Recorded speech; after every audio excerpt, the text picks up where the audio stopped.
Hello, and welcome to today's video. Today, we're going to be covering everything you need to know before we enter Season 17 on Tuesday. Yes, if I know it, and Bungie said it, it's in here. Yes, I am very aware. We still don't know which 3.0 class is coming next. We still don't know the season. We still don't know anything, really. That is like hype-inducing. For me, it's nerve-wracking because I plan based off what Bungie's telling us for videos for the beginning of the season, right? And so it was really easy last season for me to start build crafting before we even entered the season, which is why I got void builds out so early. I'm gonna have to basically sit in orbit and sit in dim and build craft with whatever 3.0 comes next and just figure out what I can do with it. So I am sorry if builds don't come out as fast as you may want them. If behind on builds, I'll try to catch up as fast as I can. I don't plan on uploading more than 3 times a week. I'm also going on vacation the first week of the season for the Indianapolis 500. So yeah.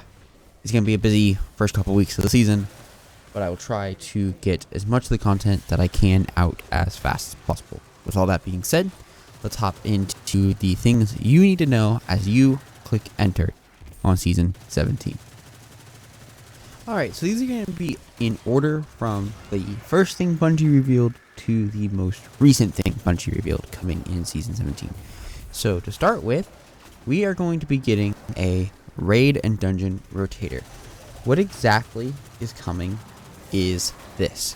The newest raid and newest dungeon every single season will drop pinnacle gears for each encounter, from all encounters. Outside of both of those activities, the raid that is in rotation for the week and the dungeon that is in rotation for a week will be offering one pinnacle reward upon completion of the entire activity. So, say next season you play Vow, you'll get a +2 pinnacle for each single encounter. So that'll be 5 pinnacles, right? 4 pinnacles. And then you go play the new dungeon. Say the new dungeon has 4 encounters, which is pretty typical for a dungeon, maybe 3. Let's say it has 3 encounters. Okay, then you're gonna get another 3 +2s. Then let's say that it is Pit of Heresy and Last Wish. So you're going to go play all of Last Wish, get 1 pinnacle. The only fear I have for something like Last Wish and something like, Last Wish, something like Vault of Glass, is people probably aren't going to want to play the whole raid when they're farming pinnacles. I foresee Last Wish being, hey, let's just TP to Queen's Walk, or TP to Riven, do Queen's Walk, GTFO. I see things like Garden, things like Vogue just becoming, hey, do you have a boss CP? Unless it can track and say, hey, you don't get your pinnacle unless you clear every single encounter, and then you get it. But that's usually not the case with Bungie. Usually they want you to just kill the final boss, and then you're good.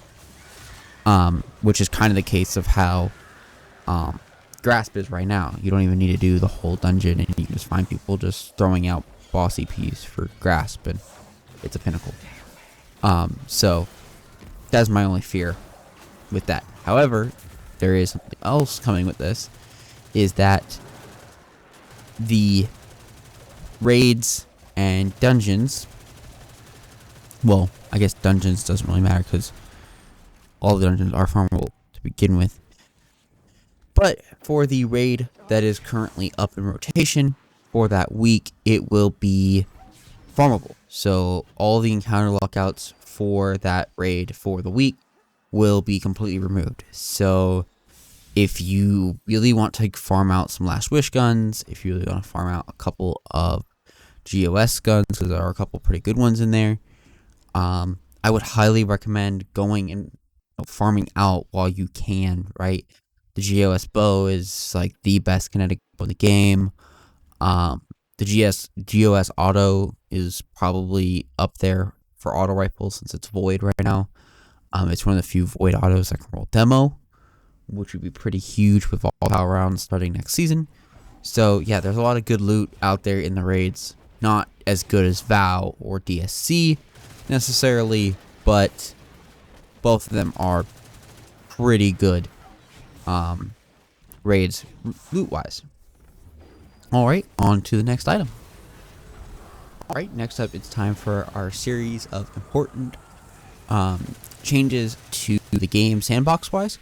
First up, they are reworking all 3 major trace rifles that aren't the stasis one. So Cold Heart is going to build better into its art fantasy and no longer basically just be a trace rifle for its exotic perk. Sustained damage with the weapon is now going to create ionic traces, and these ionic traces are going to grant you ability energy. And they have also increased the grace time before the damage ramp clears from they basically cleared it. They basically made it like 90% faster. So you're going to have a lot more time with its full damage up before you clear it, right? Prometheus Lens is now going to apply a more useful sustained burn to targets. Wave Splitter, they basically completely removed the power cycling mechanic here, and they have made it so that the only way to get it to alternate its fire is through picking up an orb, which will then grant 10 seconds of the maximum power, and it'll cap up at 20 seconds every time you pick up a new orb, and will also suppress targets once you've picked up that orb of power. Alright, that's it for trace rifles. Alright, next up, this is a pretty huge buff on top of what they've already done to this gun. So, for those of you who don't know, all exotic primaries got a 40% buff last season. And then to go on top of this, because they have felt that Graviton Lance's catalyst had kind of just become useless in terms of like what it could do for an exotic. It basically just granted Hidden Hand, which was just a plus 20 to its aim assist stat. Which in a D2 vanilla world was really strong, but now in a D2 year 5 world is kind of underwhelming. The catalyst is now going to grant both Vorpal Weapon and Turnabout. This weapon is going to be nuts next season. So Turnabout procs on AB, for those of you who don't know. And it's a full overshield. It's a no joke full overshield. Like, it's an overshield. It's probably one of the most underrated perks from the season. Because people look at it like, oh, it's just an overshield from a primary weapon. Like, how can that be any good? No, it's insane. And so, yeah. Vorpal and Turnabout on it is going to make it gross. I mean, it's already great at ad clear. It didn't need another ad clear perk. So, giving it Vorpal, it'll actually make it pretty good at shredding barriers and killing unstoppables. And then Turnabout will just help with ad clear. Will help when we have AB pulse, which we do have like twice a year usually. So yeah, this gun's gonna be really good. Have Graviton Lance infused and ready to go next season for your first couple nightfalls. I would say it's probably gonna be one of the better weapons next season, especially with a nerf that is coming up in the future. Alright, next up, let's pour one out for our good friend Arbalist. So it's still going to be able to one-shot the barrier shield, but they are nerfing its damage against champions by 25%, which is going to hurt it a lot, because it wasn't just good at killing barriers. It was good at killing everything. So, yeah. Pour one out for our good friend Arbalist. It was nice knowing you. It was a good time having you be what you were. And you will be sorely missed, good friend Arbalist. However, to counter this sad, poor Arbus Nerf, Levi's Breath is finally getting a real buff. Like a real buff. So they're gonna make it so that Levi's Breath's Archer's Tempo is gonna have a faster scaler than any other weapons in the game. They are also gonna make it so that there's a small delay between the detonation and the impact. The purpose of this is because Levi's Breath, actual single shot damage, is actually really freaking good. It's just A, it takes 8,000 years to draw, and B, oftentimes what happens is especially on an unstoppable champion, you go pull back, you go to stun, and all of your damage is being dealt on the stun, which means it's being like neutered, because especially since it's an unstoppable weapon, you know, unstoppables take less damage until they're stunned. And so the goal here is once the champion is stunned from the unstop, the detonation will then happen and you'll get all that bonus damage and you'll deal all that damage to the stunned champion, which will make it feel a lot stronger. And then on top of Archer's Tempo, it'll probably like realistically like two-shot like unstopped champions on like master level, which will be really good, especially since it's going to basically take half time for it to draw. So it's going to feel like a regular bow once you hit Archer's Tempo on it. So yeah, it's probably going to be really strong, which is going to be really good. Excited about the Levi's Breath buff. It'll be time for me to actually go get the catalyst for this thing. So yeah. Another pretty huge buff, especially for an underwhelming raid exotic. Eyes of Tomorrow is going to be getting a 30% buff against bosses and champions. This on top of the Adaptive Ordnance perk, which will make it like pretty good. This is going to rival G-Horn as an exotic rocket launcher. May not rival in team settings, like for like straight boss damage, but in like a champion situation, it might. This gun interests me now for next season. So if you have Eyes of Tomorrow, if you don't, obviously, raid rotator, people run DSC a lot more, so people should be able to get Eyes of Tomorrow more often. But a 30% buff to its damage against bosses and champions is going to be a pretty significant buff, and I would definitely be on the lookout for Eyes of Tomorrow in DPS phases and against things like champions next season. Alright, next up, a pretty huge just general buff to weapons as a whole. So, machine guns are going to be getting a 40% damage buff against everything that's not a boss, so this includes champions. And then they are also getting a 20% buff versus bosses. Xenophage is also being reworked so that way it's back to 120 rounds per minute. It's also getting all of its damage back. It's being bounced back out to where it was before they messed around with it for no reason.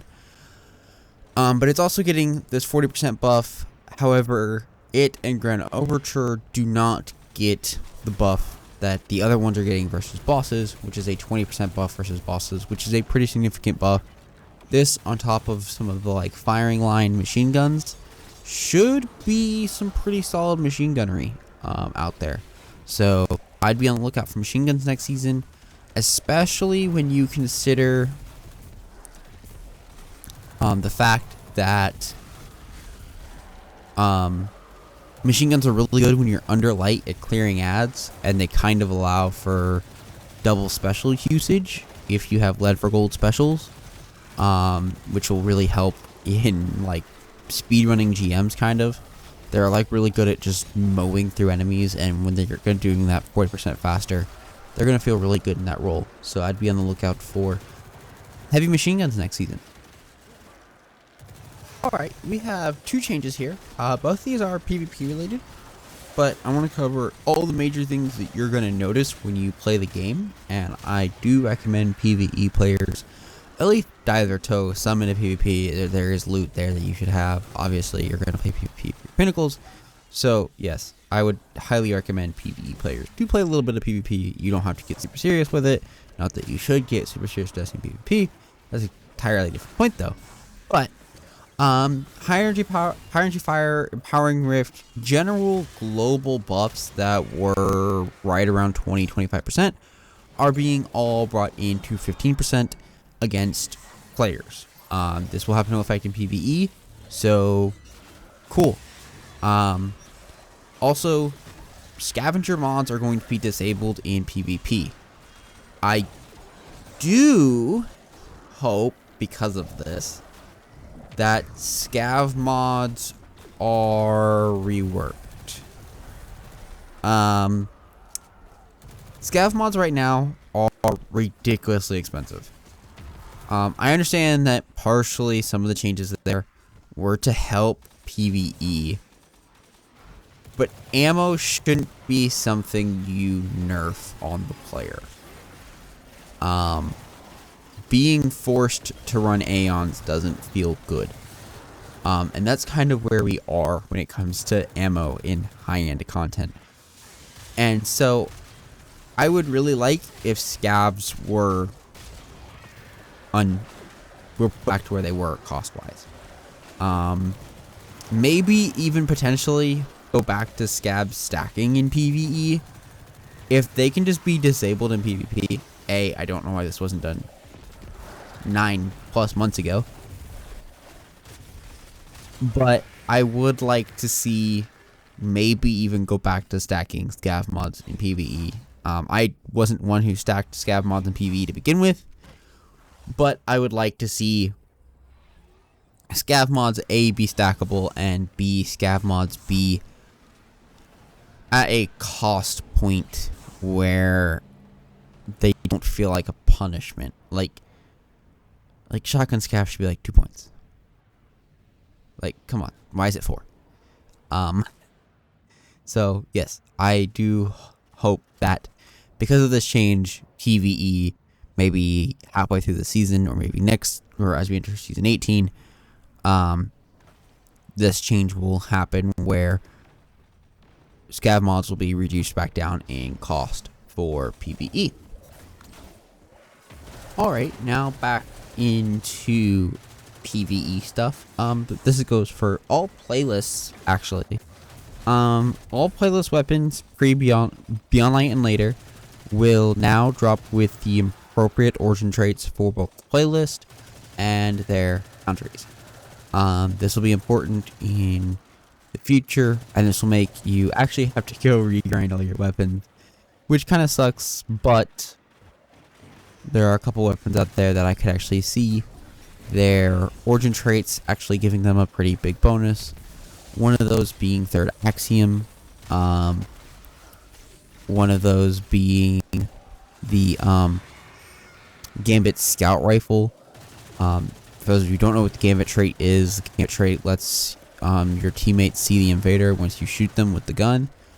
And so that can be pretty huge on something like a Scout Rifle.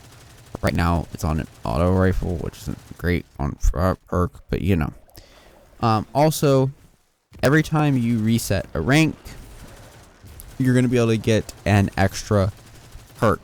This is going to allow you to go up to 4, so you'll be able to get 1 trait extra in both columns. So on first reset, my assumption is the second column will get an extra trait. On second reset, you'll be able to get another perk in the first column, which will allow you to get double perks in both columns, which should allow you to pretty much get any god roll you want, even if they do have 12 perks. Doubling up would save you a lot, especially as we get focusing, especially for something like the Gambit weapons. So if you don't have a good borrowed time yet, and you really like aggressive frame SMGs, and you're like myself in that, next season is going to be the season to farm borrowed time from Gambit, which is going to be painful. Alright, that's going to be it for the changes to how they're going to deal with ritual weapons in the future. Alright, now for one of the huge changes that was part of the massive TWAB a couple weeks ago, the Airborne Effectiveness stat. So the basic TLDR of this stat is there is now going to be an extra stat on every single weapon that is going to be a unique stat per weapon, just something like aim assist, right? And what they're going to do is it affects how your gun is going to behave in the air. For PvE, it's just going to feel better in general. Your guns are just going to feel better when you jump, which is going to feel great. I am sure that accidentally you're going to proc things that are going to give you extra accuracy while airborne, but in general in PvE, you're not really shooting from the air and really feeling the punishment for it. So it's not usually that big of a deal inside of PvE play. But it's a pretty big change overall to PvP. Basically, there is a chance in PvP that players can get full 100% airborne accuracy and have no penalty for doing so, which will be great. And I think that'll be great for the future.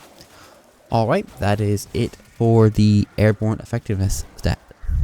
Another PvP related change, but I think a pretty influential one, is they are changing how Flinch is going to work. Flinch now has multiple things that can make it deal less, be significantly less. First one up is the stability stat.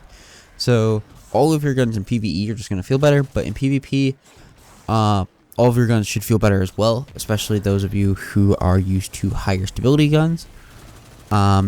So auto rifles, pulse rifles, hand cannons, they are all over 10% for what 100 stability will do for your flinch resistance. All specials are 10% or lower. The resilience stat is also going to grant extra 10% flinch resistance if you run at 100. And this will stack multiplicatively on top of any other flinch resistant things like unflinching mods and assort. So the way you run your guns now on top of the way you run your guns your guns will generally just feel better and flinch less in PvP next season, which will be great. Which is pretty awesome. So that'll be it for how they're changing flinch. Alright, a set of new weapons we're getting. The Crucible is getting a fusion rifle called the Rip Tide. Gambit is getting a shotgun called the Dead Weight. It doesn't say slug shotgun, it just says shotgun, so I'm going to assume this is a normal pellet spread shotgun. This could obviously be different, and they could just label it as a shotgun, because technically they're the same thing. And then Vanguard is getting a bow. Nightfall weapons, we are getting the Horror's Least pulse rifle back, and we are getting the DFA hand cannon. Horror's Least coming back probably means that Corrupted is going to be a strike next season, so good luck, have fun. Trials, we are getting a sidearm and a fusion rifle. In just a little bit, you'll be able to see a pretty good picture of both of those, actually. Excited for all of these, especially Horror's Least and DFA. DFA was one of the best hand cannons for PvP in year 1, so I'm really excited to see DFA come back. And I'm also hopeful that the bow has some really great perks and goes in the kinetic slot as a stasis bow. That would be great. Alright, that'll be it for some new weapons coming to the game. Alright, continuing with the trend of new weapons. This is a look at the Season 17 Ritual weapon. It is a machine gun. My assumption is that it's gonna be probably have 21% Delirium's perk on it. I don't see Killing Tally coming back, but maybe. If it does, it's probably gonna be one of the best MGs in the game. If not, it could still be a pretty solid MG we will see in the future though. But that being said, this is just a picture of it with the Gambit ornament for the first rank reset, obviously, right? You can also go to Bungie.net and go to this TWAB, and you can see the other two ornaments as well, but I just paused it on the Gambit one because I think the Gambit one actually looks really nice on this gun. Alright, PvP players rejoice. Our next item on the list is a PvP map. This map was probably specifically designed for Rift, which will be coming back here in Season 17. But Rift maps, because they have to be double-sided, and because they have to be relatively symmetrical, will usually play in all game modes pretty well. But yeah, we get a new map in this season. It's going to be on Cyberthune Stone World. It's called Disjunction, and will be playable day 1 of Season 17 in all game modes from the start. My assumption is this will probably be a Trials map. The first week is back. I'm sure it'll be weighted a little heavier than normal, but new map. The streak of like what is like 1,500 days or something stupid is over, and we will get a new map on Tuesday. So Iron Banner is getting a huge slew of reworks, including a new title, including 2 changes in how you earn reputation. Some of these changes include daily challenges that'll come up, and you don't have to complete these challenges on the day that they're up. Say, you know, you skip Tuesdays, you skip Wednesdays, you skip Thursdays, you finally go play IB on Friday. All of those challenges from Tuesday, Wednesday, Thursday are all there. You can complete all of them. Iron Banner will only have 1 pinnacle available to it. Completing these challenges is going to give you a 100% increase to your multiplier for the rest of the week. So, you know, by week 7, by day 7, you're at a 700% multiplier to your Iron Banner reputation. Wearing Iron Banner armor ornaments and playing with Iron Banner weapons also has a multiplier increase up to 200%. And then also having an Iron Banner emblem on gives you an extra 10% as well. So there's a lot of ways that you can just use Iron Banner gear instead of Iron Banner, earn Iron Banner reputation. Iron Banner is going to look a lot like Trials and Gambit does as a vendor when it comes to focusing engrams and getting your loot the way you want to get your loot. Also, one last thing, Iron Banner is only going to be here twice in Season 17. I kind of understand why in a lot of ways. Iron Banner being here 5 times a season kind of lost its specialness at all. It became a thing of like, oh, it's here every single month. Yay, Iron Banner's back. It was nice because it made sure there was something to do during the month, but also if you're busy like at all one of those weeks, you're screwed. And you have 1 week to play IB. However, it does help the trial situation, and I know that a lot of players prefer trials over IB, especially as just a playable game mode. And so I think that'll help a lot because trials will be up more often, and oftentimes trials is looked at as the more desirable loot than the Iron Banner loot, though that could change with new IB weapons, which I'm sure we will be getting next season. Alright, that is it for the changes to Iron Banner. Alright, we're almost to the end of this video. I know this video is really long, but there's a lot of things to cover. There's a lot coming this season. It almost feels DLC level with how much we're getting, especially if you take into account the fact that we are also getting a subclass rework this season. So there's a lot coming. But Trials, new armor set, looks fantastic, honestly. Titan set looks great. The Warlock set looks great. I'm sure the Hunter set will look great once it's not on a male Hunter. The helmet looks great. The chest piece looks great. The boots look great.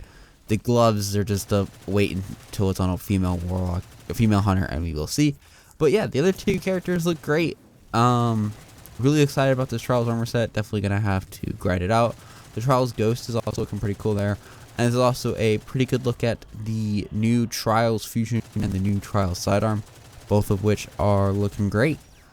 Super excited for this new Trials armor set, and we'll be totally playing Trials on freelance weekends to grind out this new armor set.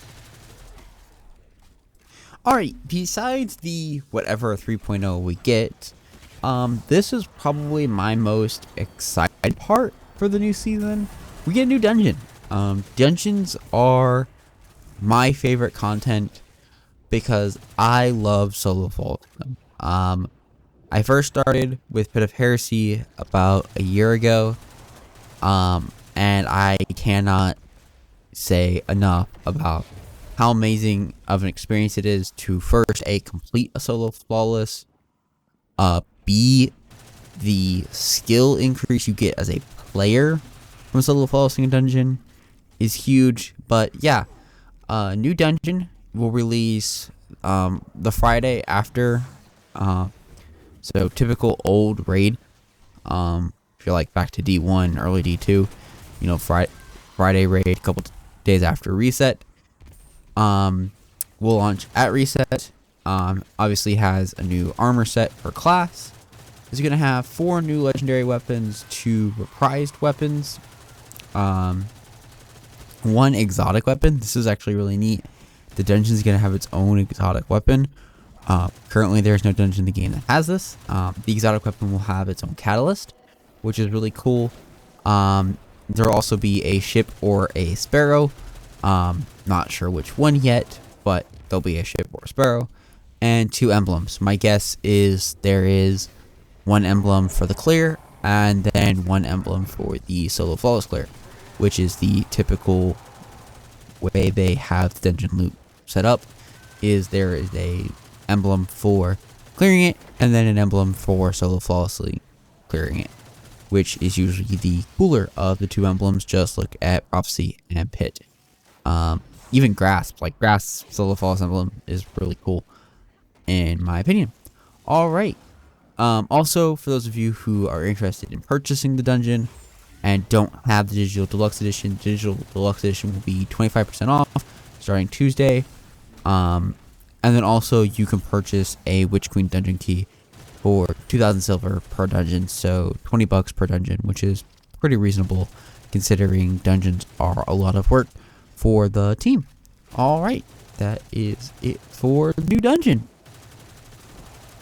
Alright, next up on the list is vault space. Going up by 100. It's not a lot, but if you're at 500 because you're a weirdo who is holding sentimental value to things in a video game, then you're gonna have 100 extra spaces to probably fill up in a week somehow, some way. I don't know. I don't know how people do it. I like, we get like 30 to 40 weapons a season, and like 10 of those are worth keeping, and people still go up 20, 30 vault spaces every season. Like minimum. I don't know. The extra 100 just gives me more wiggle room and makes me a little more willing to hold on to shit. But yeah, if you needed extra vault spaces, there you go. This might become a discussion for Sunday's video because, yeah, I have some thoughts and opinions of vault space. Alright, on to the next item. The last thing on our list before we cap off the video today, power things. Power floor is still 1350, unchanged from last season. Soft cap went up 10, powerful cap went up 10, hard cap went up 10. These numbers are now 1510, 1560, and 1570. For the purchasable character power boost, will now set you at 1510 instead of 1500, the new soft cap. That is it. I know this video has been a monster, but Bungie gave us so much this season. In part, I want the trailer because I want to fully be like, yeah, we're here, new season. And other part of me is just as hyped with or without a trailer. We've got so much great changes coming in this season. We know we have a new 3.0 coming. We know that we have huge sandbox changes coming. Trials, Iron Banner are all getting new loot. PvE players get a new dungeon. That means a new Syllable Flawless emblem. We're going to get more than likely 3 more exotic armor pieces, 1 per character. Probably going to get another 2 or 3 exotic weapons. It looks like we're probably getting 3 or 4, realistically. Yeah, it's going to be a great season. There's going to be a lot to do. The story will probably be longer this season. We're going to have 2 new weapons in the Nightfall pool that aren't mediocre. They're going to be 2 really good weapons. Yeah, there's just going to be a lot of really great things next season. Build crafting is going to go up another level because we're getting a new 3.0. Yeah, I'm really excited for season 17, even if we still don't know the name of it. But that's going to be it for today, guys. I'm already losing my voice and I'm out of air. Usually I don't have to talk for almost 40 minutes. So thank you, everybody. I hope that you enjoyed this video. If you did, please consider leaving a like on this video and subscribing to the channel for more videos just like this one. And I will see everybody in the next one on Sunday. And goodbye.